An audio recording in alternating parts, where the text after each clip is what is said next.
Radio Red, Grupo Radio Centro, máxima audiencia en medios, y Radio Red presentan Entornos. Si usted se atreve a escuchar la verdad de lo que sucede en nuestro entorno de frente, pase lo que pase y sin censura, entonces quédese con el hombre que hace de la sinceridad su profesión, sin penas ni enconos. Bring that beat back. Ramón Piezarro García en Entornos, con el prestigio Radio Red. Muy buenas tardes, hoy es viernes, usted sabe, dedicado a la presentación de un libro. Hoy desde luego tenemos la enorme fortuna de contar con la presencia del autor del libro, que es ni más ni menos que Leopoldo Mendívil López. ¿Qué tal, Polo? Muy buenas tardes. Muy buenas tardes. Es un honor inmenso para mí estar contigo, Ramón. Soy un fan desde hace muchísimo tiempo. Muchas gracias. Es un privilegio para mí, de verdad. Muy amable, muy amable. El libro que nos va a presentar Polo, que es de su autoría, se llama Secreto 1910. Es una visión muy interesante porque logra conjuntar tanto la información documentada que existe como alguna que por ahí él ha logrado pues recolectar, recoger y además meter también esquemas de tradición oral que son muy importantes sobre una época de la historia que a veces nos resulta un tanto desconocida. Muchísimas gracias por lo que estás con nosotros. Hombre, agradecido soy yo. Bueno, tenemos a los controles a Manuel Mendoza y a David Romero, a quienes afectuosamente saludo. A los teléfonos 5095-1110, 01800-711-1110, Adriana Ramos e Isabel Rodríguez, a quienes saludo también. Y a la producción, a mi amigo William Yarmes y a Angie Canales, a quienes también saludo desde acá. Polo, Secreto 1910. ¿Qué no estaba ya todo escrito? Bueno, es un punto muy importante porque muchos hasta me han dicho, bueno, no es tan secreto, dado que algunos lo conocían. Entonces, lo que yo siempre he pensado es lo siguiente: un secreto no es algo que no conozca nadie, en su caso ni siquiera es información. Un secreto es algo que incumbe a millones y lo saben muy pocos. Entonces, ese es el planteamiento. En la portada del libro, la frase de llamada, por decirlo así, es el gobierno lo sabe, los historiadores lo saben, pero la mayor parte de la gente no lo sabe. La Revolución Mexicana no fue planeada en México. Y precisamente el punto es que sí hay una cantidad, creo yo, muy reducida de historiadores que verdaderamente se han puesto a investigar el trasfondo internacional y financiero que hubo detrás de la Revolución Mexicana. Pero en general, los mexicanos hemos sido educados en un verdadero cuento en el cual un joven, por puro idealismo, Francisco Madero, sin tener la más mínima preparación militar o de estrategia, él nunca había dirigido una tropa, no había matado a una persona, y nos habían dicho que de repente él levantó un país y tiró al hombre más poderoso que ha gobernado este país en su historia. Incluso yo creo que ni los tlatoanis aztecas llegaron a acumular el poder que tuvo Porfirio Díaz. Entonces creo que todos hemos percibido alguna vez en nuestro interior que todo esto no cuadraba, y lo que yo hice, pues con la obsesión de entender la verdad, porque un antepasado mío está involucrado y murió el 9 de febrero de 1913, fue ver qué es lo que realmente ocurrió. Y pues sí, la realidad es que está lleno de connotaciones internacionales, financieras, previas al inicio de la Primera Guerra Mundial, donde se explica la Revolución Mexicana.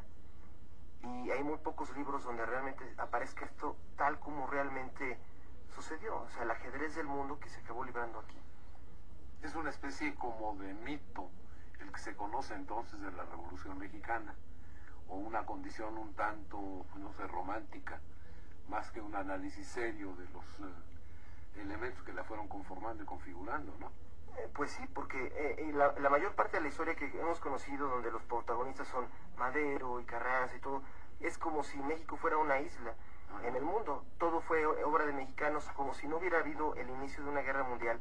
Por ejemplo, un evento que desbalanceó todo el mundo, que fue el rápido surgimiento de Alemania, que 40 años atrás de esta fecha, de 1910, 50 años atrás, ni siquiera existía como país, y que por una un cambio increíble en la economía mundial y en la política. Se empezó a armar como un imperio en crecimiento Alemania, y esto cambió toda la balanza de poder, porque Inglaterra, que había sido el dueño de los mares y de todo, sí, el imperio más grande del mundo, de repente estaban a punto de entrar en una colisión tremenda.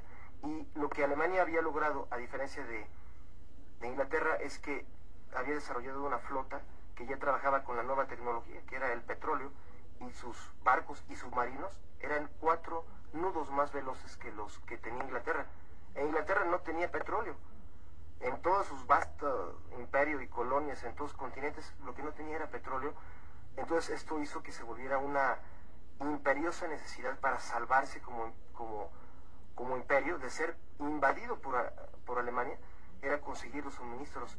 Y eso fue el detonador de todo lo que hoy conocemos como Revolución Mexicana, porque Inglaterra, en su desesperación de encontrar fuentes de petróleo, encargó a su pues digamos, al alfil más importante entonces, que era Winston Churchill, siendo joven, le tocó la responsabilidad de encontrar esas fuentes, y la encontró en México, y envió a una persona a asociarse con Porfirio Díaz, que era Lord Cordray, Whitman Pearson.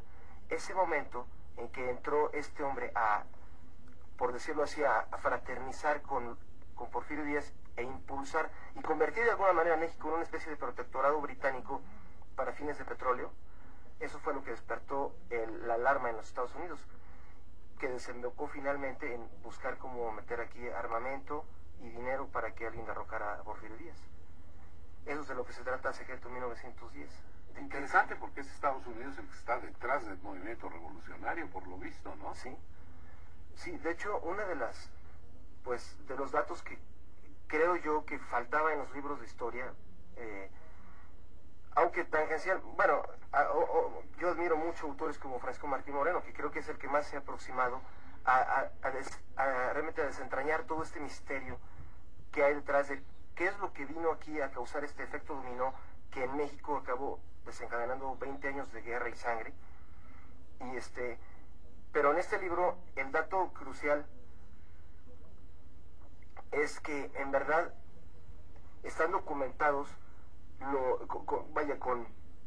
con memorándums del Departamento de Estado de los Estados Unidos, la intervención directa para asignar a los Madero, a los hermanos Francisco y Gustavo, un elemento de allá del Departamento de Estado de los Estados Unidos, que era un hombre experto en crear guerrillas en países de América Latina, el señor Sherburne Gillette Hopkins, un hombre que en nuestra historia ni siquiera lo sabe nadie. Bueno, lo saben algunos historiadores, pero la gente no. Este hombre fue el que armó toda la parafernalia militar que hizo que algunos movimientos aislados, como era el de Zapata, el de Orozco, el de Villa, que eran como hoy sería el EPR, por decirlo así, pero el que se encargó de profesionalizarlos, de hacer que pudieran realmente tener la operatividad para derrocar a un gobierno, fue este hombre, y con dinero de una gran petrolera, que era la que estaba básicamente auspiciando al gobierno de los Estados Unidos, que era la empresa Standard Oil.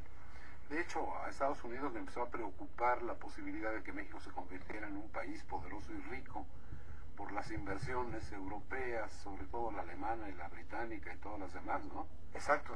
Sí, precisamente, ya estaban enojados desde mucho con Porfirio Díaz, porque Porfirio Díaz había llegado a tener el sueño, pues como lo llegó a tener después Carlos Salinas, que es el de verdad, ya romper esta dependencia tan tremenda con los Estados Unidos en términos comerciales y todo, y empezó a abrir puentes con Europa e incluso con Asia. Y bueno, pues los Estados Unidos empezaron a notar signos de gran peligro. De hecho, en ese momento había elementos introducidos por Japón, soldados que se estaban acumulando en la frontera norte de México, es decir, y estos elementos estaban ahí, al menos a juicio de la embajada de Alemania, para eventualmente una guerra que Japón tenía programada con los Estados Unidos, utilizando a México como el puente para introducir a los soldados. O sea, realmente México fue un punto increíblemente más importante para las potencias que estaban a punto de entrar a una guerra de lo que hemos llegado a suponer en lo general, ¿no? Los mexicanos. Era una nación considerada más bien como un elemento, un alfil o un peón dentro de del tablero del ajedrez mundial, ¿no? Sí, exactamente. Primeramente por su cercanía a los Estados Unidos. De hecho, un embajador alemán llegó a decir, bueno, fue